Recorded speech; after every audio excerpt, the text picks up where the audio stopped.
नमस्कार, आप देख रहे हैं सी न्यूज भारत। मैं हूं आपके साथ स्नेहा सिंह। वक्त हो गया है न्यूज बुलेटिन का। इस बुलेटिन में हम जानेंगे कि आखिर कहां सपा सरकार के आने पर मिलेगा मिनी स्टेडियम का सौगात और कहां नगर निगम चुनाव में आम आदमी पार्टी का धमाकेदार एंट्री हुआ है। ऐसी तमाम खबरों पर विस्तार से करेंगे चर्चा। तो चलिए शुरू करते हैं खबरों का सिलसिला। बाराबंकी के ग्रामीण अंचलों में प्रतिभा की कमी नहीं है, बस जरूरत है उसे पंख देने की। ग्रामीण अंचलों में टूर्नामेंट होने से युवाओं को मौका मिलता है अपनी प्रतिभा दिखाने का। इतिहास गवाह है इस बात का कि देश की जो भी प्रतिभाएं हैं जो विश्व पटल पर राष्ट्र का नाम रोशन कर रही हैं, वो कहीं ना कहीं ग्रामीण अंचलों से ही उभर कर आई हैं। उक्त बात सपा नेता कुर्सी से संभावित समाजवादी प्रत्याशी अदनान चौधरी ने क्रिकेट टूर्नामेंट के उद्घाटन कार्यक्रम के दौरान कही। यही नहीं, युवा सपा नेता द्वारा बैटिंग कर क्रिकेट टूर्नामेंट का शुभारंभ भी किया गया। 266 विधानसभा क्षेत्र कुर्सी के ग्राम सभा झरसावा में चल रहे युवा क्रिकेट टूर्नामेंट शहरी बड्डूपुर में बतौर मुख्य अतिथि के रूप में पहुंचे अदनान चौधरी ने क्रिकेट टूर्नामेंट का उद्घाटन किया। वह खिलाड़ियों का हौसला अफजाई कर समाजवादी सरकार बनने पर खिलाड़ियों का सम्मान करने की बात भी कही। उन्होंने युवा खिलाड़ियों से वादा किया कि सरकार में आने के बाद कुर्सी में एक मिनी स्टेडियम की सौगात दी जाएगी। इस दौरान मुख्य संयोजक प्रधान विनोद कुमार मौर्य, कमेटी अध्यक्ष कुलदीप यादव, प्रांजल सिंह समेत अन्य लोग मौजूद रहे। क्रिकेट टूर्नामेंट में आए हुए सभी खिलाड़ी का मैं तहे दिल से शुक्रिया अदा करता हूं, इनको धन्यवाद देता हूं और मैं ये कहना चाहता हूं कि आने वाले समय में खिलाड़ियों का हमेशा ध्यान हमारे राष्ट्रीय अध्यक्ष माननीय अखिलेश यादव जी ने, जब वो मुख्यमंत्री थे तो हमेशा खिलाड़ियों का सम्मान किया, क्योंकि वो एक खिलाड़ी हैं। वो क्रिकेट मैच के भी बहुत शौकीन हैं और वो मुख्यमंत्री रहते हुए खुद भी क्रिकेट मैच का टूर्नामेंट कराते थे लामाडीना ग्राउंड में, आईएएस वर्सेस मुख्यमंत्री 11 का। और यहाँ पे मौजूद सारे मैं खिलाड़ियों से एक बात कहना चाहता हूँ, तमाम ऐसे खिलाड़ी हिंदुस्तान के हैं जो आप जैसे छोटे मैदानों से निकल के पूरे उत्तर प्रदेश में, पूरे देश में उन्होंने खेल के नाम रोशन किया है। मैं उम्मीद करता हूं इनमें से एक खिलाड़ी पूरे हिंदुस्तान में कभी न कभी नाम रोशन करेगा। अगर आप लोग कड़ी मेहनत करेंगे तो नाम पूरे हिंदुस्तान का रोशन होगा। मुझे उम्मीद है कि इनमें से एक न एक खिलाड़ी आज यहाँ खेल रहा है, कल डिस्ट्रिक्ट में खेलेगा, परसों यूपी में खेलेगा, फिर जाके पूरे हिंदुस्तान में ही खेलेगा। इसी साथ बाराबंकी से सी न्यूज संवाददाता सूर्यकरण सिंह की रिपोर्ट। गया जिले के ढोबी प्रखंड अंतर्गत चंडीगढ़ नगर निगम चुनाव में आम आदमी पार्टी की धमाकेदार एंट्री हुई है। पार्टी ने पहली बार में ही चंडीगढ़ नगर निगम चुनाव में 14 सीटें जीतने में कामयाबी हासिल की है। इसके उपलक्ष्य में आम आदमी पार्टी गया इकाई के द्वारा ढोबी प्रखंड में एक दूसरे को गुलाल लगाकर उत्साहपूर्वक मिठाई बांटने का कार्यक्रम किया गया है, जिसमें दर्जनों लोग शामिल रहे। इस मौके पर मुख्य रूप से गया जिला अध्यक्ष अशोक कुमार सिंह, ढोबी प्रखंड अध्यक्ष कृष्णा कुमार शर्मा, नीलेश कुमार, अंबुज यादव, संतोष कुमार इत्यादि लोगों ने भाग लिया और जीत का जश्न मनाया। जिला अध्यक्ष अशोक कुमार ने बताया कि पार्टी के शानदार जीत ने कार्यकर्ताओं का हौसला बढ़ा दिया है। अब बिहार में आने वाले चुनाव में भी हम लोगों को जबरदस्त सफलता मिलने वाली है। यहाँ पर सरबंधों को नमस्कार। आज खुशी का माहौल है। खुशी का माहौल में आप लोग को यहाँ अभी नकलन हमारे साथ शामिल हुए हैं। बहुत सौभाग्य है। आम आदमी पार्टी के ग्यारह की ओर से भी आप लोग को अभी स्वागत करते हैं। जैसा कि आप लोग को मालूम, कल चंडीगढ़ नगर निगम चुनाव में आम आदमी पार्टी ने बहुत शानदार विजय प्राप्त की। 35 में से 14 वार्ड में आम आदमी पार्टी ने विजय प्राप्त की। सबसे महत्वपूर्ण बात ये रहा, वहाँ का जो पूर्व स्थापित जो मेयर हैं और डिप्टी मेयर हैं, वो जो बीजेपी के थे, उन लोगों को भी हराया गया। आम आदमी पार्टी ने ही दिखा दिया कि अगर विकल्प है कोई पंजाब में, तो आम आदमी पार्टी के विकल्प के रूप में उभरेगी। जनता ने भी इसका अभी स्वागत किया है। उन्होंने बखूबी आम आदमी पार्टी को वोट देकर उन्होंने बता दिया कि आम आदमी पार्टी अब भी पंजाब में सरकार चला सकता है। बिहार में आम आदमी पार्टी का दशा क्या है? बिहार में देखिए, आम आदमी पार्टी संगठन अभी बिल्कुल मजबूत स्थिति में है और अगला हम लोग विधान। गया से अर्जुन केशरी के साथ अशोक शर्मा की रिपोर्ट। पीएचसी पिपरा में कोविड-19 टीकाकरण का दूसरा डोज समय पर लेने वाले लाभार्थियों को पुरस्कार दिया जाता है। जी हां, टीका लगवाओ इनाम पाओ अभियान के तहत मंगलवार को प्राथमिक स्वास्थ्य केंद्र पिपरा में टीके की दूसरी डोज ड्यू डेट से 7 दिन के अंदर लेने वाले लक्की ड्रॉ के आधार पर चयनित लाभार्थियों को चिकित्सा पदाधिकारी डॉक्टर बीपी सिंह द्वारा पुरस्कारित किया गया। पिपरा प्रखंड के पत्रा के अमृता कुमारी को बम्पर पुरस्कार में 3 बर्नर वाला गैस चूल्हा और 10 लोगों को सांत्वना पुरस्कार में थर्मस वितरण किया गया। सुपौल से पंकज कुमार के साथ प्रियंका कुमारी की रिपोर्ट। प्रयागराज तहसील 12 के विकास खंड जसरा अंतर्गत गांव के कोटेदार की मनमानी से ग्रामीण परेशान हैं। ग्रामीणों ने ये आरोप लगाया कि कोटेदारों के द्वारा गांव के कुछ ही लोगों के घर जाकर अंगूठा लगवाते हैं और उन्हीं लोगों को खाद्यान्न देते हैं। ग्रामीणों ने ये भी बताया कि हर माह की तरह इस माह में भी कुछ ही लोगों को खाद्यान्न दिया गया। जब लोगों ने विरोध किया और लाभार्थियों ने पूछा कि आप कुछ ही लोगों को खाद्यान्न क्यों दे रहे हैं, तो कोटेदारों ने कहा कि हम नहीं रोकें, खाद्यान्न को रुकवाने का काम उप जिलाधिकारी 12 के आदेशों पर किया गया है। कुछ इसी प्रकार का मामला मनकावार ग्राम का है, जहां पर महिलाएं कोटेदार के यहां गल्ला लेने गईं तो कोटेदार द्वारा मारपीट कर दुकान से भगा देने का वीडियो ग्रामीणों ने बनाया और इसकी शिकायत जिला अधिकारी प्रयागराज से करने की बात कही। कोटेदार चंद्रबली ने कहा, जहां चाहो वहां शिकायत करो, डीएम से करो या सीएम से, हमें कोई दिक्कत नहीं है। कोटेदार चंद्रबली ने ये कहा कि प्रयागराज जिले के सभी अधिकारी सिस्टम में हैं, जांच तो हमारे सप्लाई इंस्पेक्टर विनोद कुमार यादव को ही मिलेगा, सभी लोग सिस्टम में हैं। आज आप लोगों के द्वारा तहसील प्रांगण में यहाँ पर आई हैं, तो पूरा मामला क्या है आपका? हमारे यहाँ की मामला ये है कि हम लोग गल्ला लेने जाते हैं कोटा में, तो प्रधान कहता है आज फिंगल नहीं लग रहा है, कल नहीं, फिर हम लोग गरीब आदमी हैं तो 4 दिन कोटे पे दौड़ के जाएंगे तो हम लोगों को काम कौन करेगा। और फिर उसके बाद अंगूठा लगवाए के बाद फिर भी 4 दिन दौड़ाता है और उसके बाद बोलता है कि गल्ला देने के लिए नहीं आया है, बिकने के लिए आया है। ऐसा बोल करके धक्का मुक्की करके भगवा देता है। आपका नाम क्या है? वंदना। प्रयागराज से सी न्यूज संवाददाता राकेश पटेल की रिपोर्ट। सरकार की बेहतर स्वास्थ्य व्यवस्था को लेकर भले ही बड़ी बड़ी बातें की जाती हों, लेकिन पिपरा सामुदायिक स्वास्थ्य केंद्र में इस एम्बुलेंस की तस्वीर देखकर आप अंदाजा लगा सकते हैं कि सिस्टम की बेहतर व्यवस्था के लिए सरकार एवं स्वास्थ्य विभाग कितना गंभीर है। दरअसल आज सुबह मरीज को लेकर जैसे एम्बुलेंस रवाना हुई तो एम्बुलेंस स्टार्ट नहीं हुआ, जिसके चलते कई बार इसे धक्का दिया गया। बावजूद स्थिति जस की तस रही। इस बारे में मौजूद एम्बुलेंस के चालक ने कहा कि एम्बुलेंस खराबी की सूचना कई बार दी गई, लेकिन कोई पहल नहीं होती है। हल्की फुल्की ठीक ठाक कराकर भेज दिया जाता है, जिसके चलते आज ये नौबत आई है। ऐसे में सवाल ये उठता है कि सरकार जिस उद्देश्य से अस्पतालों में एम्बुलेंस दी है, जब वो उद्देश्य ही नहीं पूरा हो रहा है तो ऐसे एम्बुलेंस की क्या जरूरत है। सुपौल से पंकज कुमार के साथ प्रियंका कुमारी की रिपोर्ट।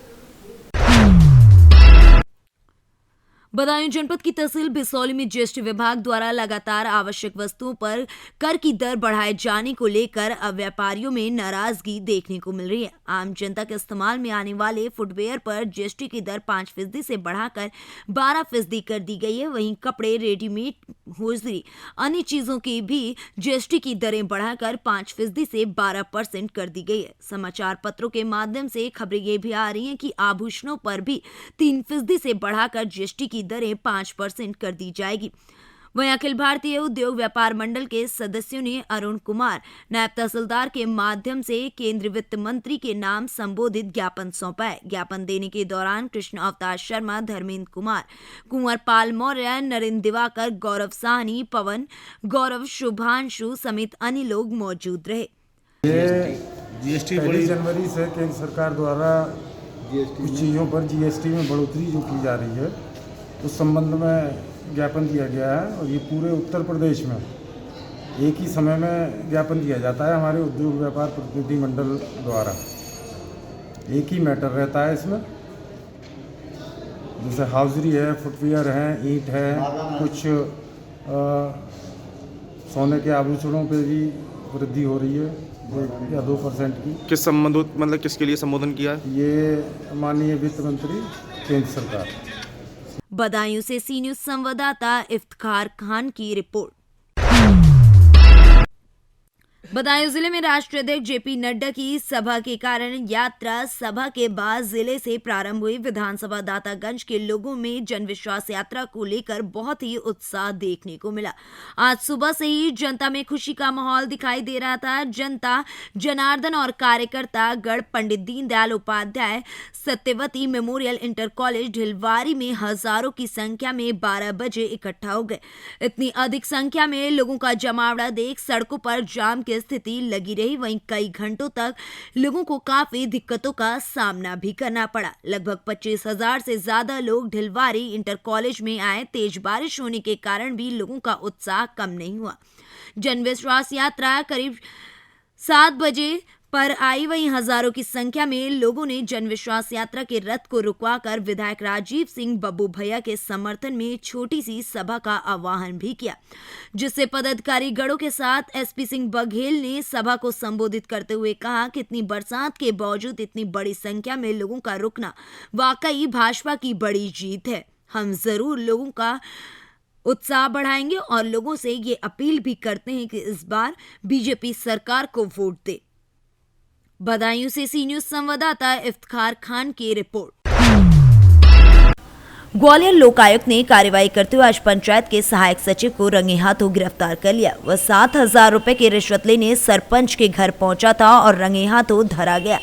आपको बता दें कि डबरा जनपद के अंतर्गत आने वाली ग्राम पंचायत पुट्टी के सहायक सचिव के पद पर पदस्थ सचिन पांडे द्वारा सरपंच से पंचायत के निर्माण कार्यों के मस्टर बनाने को लेकर 10,000 रुपए की रिश्वत मांगी जा रही थी, जिसकी पहली किस्त के रूप में 3,000 ले भी लिए गए। दूसरी ओर फाइल किस्त के साथ आज रुपए देने की बात तय हुई थी, जिसकी शिकायत सरपंच के पुत्र जितेंद्र बोरे ने लोकायुक्त ग्वालियर में 24 दिसंबर को की थी। आज लोकायुक्त टीम डबरा पहुंच गई और सहायक सचिव का इंतजार करने लगी। सहायक सचिव सचिन पांडे अपने रिश्वत के पैसे लेने सरपंच के विवेकानंद कॉलोनी स्थित घर पहुंच गए, जहां उसे टीम ने रंगे हाथों दबोच लिया। कार्रवाई करने वाली टीम में निरीक्षक ब्रजमोहन नरबरिया समेत अन्य लोग शामिल रहे। कोई घर पर लोकायुक्त की कार्रवाई चल रही है, क्यों चल रही है, क्या वजह है? ये रोजगार सहायक सचिन पांडे, इसने जो है अपने पंचायत में निर्माण कार्य जो अभी चल रहे हैं, पंचायत भवन, boundary wall, harvesting, water harvesting के, उसकी एवज में जो है 10,000 रुपये की मांग कर रहा था। तो मैंने इससे कहा कि चल मैं पैसे की 2-3 दिन में व्यवस्था कर रहा हूँ। तो इसने कहा ठीक है। तो मैंने इसको जो है 25 तारीख को 3,000 रुपये उसके एवज में दिए और फिर 2-3 दिन का समय मांगा कि मैं और 7,000 रुपये बचे बकाया के 2-3 दिन में व्यवस्था कर रहा हूँ। फिर 7,000 रुपये मैंने आज जो है जाके मैंने लोकायुक्त टीम को बताया, वहाँ से तैयारी करके आज जो है उसको दिए, यहाँ टैप कराया। कार्रवाई की है, किसको ट्रैप किया है? लोकायुक्त ने जो पुट्टी ग्राम है, यहाँ ग्राम पंचायत है, उनके जो सरपंच अंगूरी देवी उनके पुत्र जितेंद्र बोरे ने शिकायत की थी 24 तारीख को, 24/12/21 को, कि जो उनके यहाँ सहायक सचिव है सचिन पांडे, उनके द्वारा रिश्वत की मांग की जा रही है। उसके जो उन्होंने शिकायत की थी उस पर कार्रवाई की गई, उसकी रिकॉर्डिंग की गई। उसमें रिकॉर्डिंग में 10,000 की इनके द्वारा मांग की गई थी, जिसमें 3,000 रुपये उन्होंने उसी टाइम ले लिए थे और 7,000 रुपये उन्होंने 1-2 दिन में करने के लिए बोला था। तो ये पैसे इनके पंचायत भवन के जो निर्माण के होता और हार्वेस्टिंग सोखते गड्ढे थे और बाउंड्री वाल जो बननी थी उसके जो बिल मास्टर लगाने थे, उसके एवज में ये 10,000 रुपये की मांग कर रहे थे। तो क्या कुछ कार्रवाई हुई है आज? आज इनको 7,000 रुपये जो बचे हुए थे, 7,000 रुपये रिश्वत के लेते हुए रंगे हाथ पकड़ा गया और जो कार्रवाई और रंगे हाथों पकड़ा गया है 7,000 रुपये लेते हुए। आगे कार्रवाई चल रही है। कार्रवाई की जाएगी, क्या कुछ की जाएगी? कार्रवाई जो होगी जो रहती है पूरी कार्रवाई वो की जाएगी। डबरा से सी न्यूज संवाददाता ओम बाबू प्रजापति की रिपोर्ट। वस्तु व्यवस्था के खिलाफ मैनपुरी जनता अब सड़कों पर आ गई। शिकायत करने पर कोई सुनवाई नहीं होने को लेकर जनता ने मोर्चा खोल दिया है। जल भराव की समस्या से परेशान मैनपुरी के बासिंदों का अब गुस्सा फूट गया है। वार्ड वासियों ने बाईपास मुख्य मार्ग पर जाम लगाया, जिसकी वजह से अफरा तफरी मच गई। दरअसल मैनपुरी नगरपालिका के रघुराजपुरी वार्ड में जल भराव की समस्या से परेशान वार्ड वासियों ने मैनपुरी बाईपास मुख्य मार्ग पर अवरोध लगाते हुए जाम कर दिया। जाम लगते अफरा तफरी मच गई तो वहीं मार्ग के दोनों तरफ वाहनों की लंबी लंबी कतारें भी लग गई। सूचना पर पहुंचे एसडीएम सदर और सीओ सिटी ने वार्ड वासियों को समस्या का समाधान करवाने का आश्वासन देते हुए जाम को खुलवाया। उन्होंने कहा कि उनकी समस्या को पूरी तरीके से खत्म कराने के लिए उच्च अधिकारियों से बात की जा रही। वहीं समस्या को लेकर स्थानीय लोगों ने भी अपनी अपनी बातें रखी। पानी निकलने को लेकर इस मोहल्ला खरकजीत में काफ़ी समस्या है। हम लोगों ने एक एक चीज़ देखा भी है, वास्तविक में समस्या है। इसके संबंध में कुछ लोगों ने जाम लगाया तो उनसे बात हो गई। लोग अच्छे हैं, उन्होंने जाम खोल दिया और हम लोगों ने ईओ साहब को बुलवा के, एसडीएम साहब भी हैं, जो फौरी जो तत्काल मदद हो सकती है वो मदद कराएंगे। जो लॉन्ग टर्म मदद है उसका प्रस्ताव बना के भेजा जा रहा है और ऊपर के अधिकारियों से भी हम लोग अपना संपर्क करेंगे कि जल्द से जल्द यहाँ के जो पानी जल भराव है इससे समस्या दिलाई जा सके। रवि प्रकाश। किस वार्ड से मेंबर है आप? किसी वार्ड से हूँ, रघुराजपुरी। अच्छा, लोगों ने यहाँ जाम लगाया है, क्या समस्या थी, किस बात को लेकर के जाम लगाया? निकासी की समस्या है। पहले जो खाली प्लॉट पड़े हुए तो लोगों को उनमें उस तरफ ढलान था जी, वो लोगों ने अपना भराव डलवा लिया है जी। तो अब जल निकासी जो है वो सड़क की तरफ होनी चाहिए। अभी जो नई सड़क के निर्माण हुए हैं इनमें भी जो ढलान था वो सड़क की तरफ नहीं हो पाया है। तो पीछे से पूरी सड़क जो है वो तो पॉसिबल अभी नहीं है, लेकिन नाली पूरी पीछे से उठ के उस तरफ सड़क की तरफ ढलाल वो करना है। आपकी ओर से भी काफ़ी प्रयास किए गए थे? काफ़ी प्रयास किए गए, लेकिन वहाँ कोई सुनवाई नहीं होती है। लगातार मैं ईओ जेई को अवगत कराता रहा हूँ, लेकिन वो किसी भी तरह की कार्रवाई पे नहीं आ रहे थे। जनता आक्रोशित होकर सड़क पर निकल आई है। अब ईओ साहब आए हुए हैं, उन्होंने आश्वासन दिया है कि अभी जेई साहब को बोलेगी। मेरी कल शाम को भी जेई साहब से बात हुई थी, तो उन्होंने मुझे सुबह का टाइम दिया था कि 10 बजे मैं भेजता हूँ, दिखवाता हूँ। अभी भी मैंने सुबह कॉल किया उनको, तो सुबह उन्होंने मुझे आश्वासन दिया था कि अभी आने वाले हैं जेई साहब। तो मैंने कहा आप ही तो है, तो बोले दूसरे जो कार्यकारी जेई है हमारे यहाँ शर्मा जी, उनको भेजा जाएगा, वो एस्टीमेट वगैरह बनाएंगे। अभी ये ईओ साहब ने आश्वासन दिया है सभी के लिए कि एस्टीमेट बन के और कार्य जल्द से जल्द। मैनपुरी से सी न्यूज संवाददाता जाजिब उमर की रिपोर्ट। सामुदायिक स्वास्थ्य केंद्र जसरा में कुत्ते के काटने पर पीड़ित लोग सीएचसी जसरा में जाते हैं तो वहां पर डॉक्टर द्वारा कहा जाता है कि रेबीज का इंजेक्शन नहीं है। फिर पैसे देने की बात करने पर डॉक्टरों के द्वारा तुरंत इंजेक्शन निकाल कर लगा दिया जाता है। गरीबों से पैसे की वसूली की जा रही है। जहां पर ग्रामीण कोरोना बीमारी से परेशान है और एक एक पैसे के लिए तबाह है, वहीं पर सीएचसी जसरा का वीडियो सोशल मीडिया पर वायरल हो रहा है, जहां पर मरीजों से 20 से 50 रुपए लेने की बात सामने आई है। कुत्ते के काटने की सुई लगवाने के लिए लोगों से पैसे वसूले जा रहे हैं। अब सवाल ये उठता है कि जब उत्तर प्रदेश सरकार का प्रत्येक सामुदायिक स्वास्थ्य केंद्र पर फ्री रेबीज का इंजेक्शन देने की व्यवस्था की गई है, तो आखिरकार सरकारी डॉक्टर अवैध वसूली क्यों कर रहे हैं? तो बच्चों को कुत्ता काटा था, आप सुई लगवाने आते। यह स्थान कौन सा है? जसरा ब्लॉक। तो क्या पैसा भी ले रहे हैं? पैसा हाँ 20 रुपये ले रहे हैं। 20 हर मरीज से? हाँ। कितने मरीज देखे सुई लगवाए आज के डेट में? आज 50 मरीज थे कुत्ते की। हर लोगों से 20 रुपये? हर लोगों से 20 रुपये। क्या नाम है आप? हमारा विजय शंकर यादव। कहाँ घर है? रेही वगैरह। ये बच्चे को कुत्ता काटा था? बच्चे को। आपको कुत्ता काटा था तो आप पैसा लिए? आपको जानकारी है कौन लिया पैसा? पैसा कौन लिया? डॉक्टर। कौन सा स्थान? जसरा? जसरा ब्लॉक में। तो कुत्ता की सुई लग गई? 20 रुपये लिए हैं। कितना? 20 रुपये। 20 रुपये। इस लड़के आपको कुत्ता काटा था, सुई लग गई? आपको कुत्ता काटा था, आप सुई लगवाने जसरा ब्लॉक में आई हैं, तो आपसे डॉक्टर ने कितना पैसा लिया? 20 रुपये। कहाँ घर है माता जी? सेमरा। क्या नाम है आपका? मलकिन। मैकी पटेल।